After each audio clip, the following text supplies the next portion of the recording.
కూటమి ప్రభుత్వం అధికారంలోకి వచ్చిన తర్వాత ఆర్య వైశ్యులపై అక్రమ కేసులు పెరిగాయన్నారు మాజీ మంత్రి వెల్లంపల్లి శ్రీనివాస్.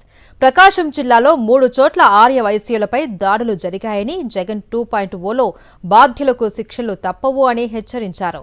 ప్రకాశం జిల్లా వైఎస్ఆర్సీపీ కార్యాలయంలో ఉమ్మడి ప్రకాశం జిల్లా ఆర్య వైశ్యుల సమావేశం జరిగింది. ఆర్య వైశ్య కార్పొరేషన్ మాజీ చైర్మన్ కుప్పం ప్రసాద్ ఆధ్వర్యంలో జరిగిన ఈ సమావేశానికి మాజీ మంత్రి వెల్లంపల్లి శ్రీనివాస్, మాజీ ఎమ్మెల్యే అన్న రాంబాబు హాజరయ్యారు. ప్రశ్నించిన ప్రతి ఆర్య వైశ్యుడి మీద కూడా ఏ విధంగా కేసులు పెట్టారనేది ఎఫ్ఐఆర్ కాపీలతో సహా చూపెట్టడం జరిగింది.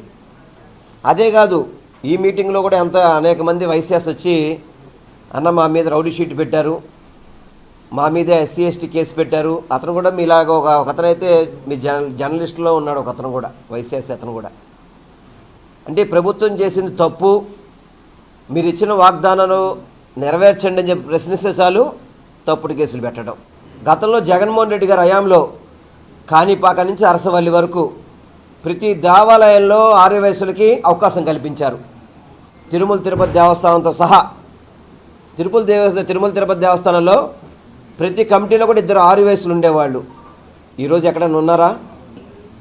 కనకదుర్గమ్మ దేవాలయంలో ఉన్నారా? ద్వారకా తిరుమలలో ఉన్నారా?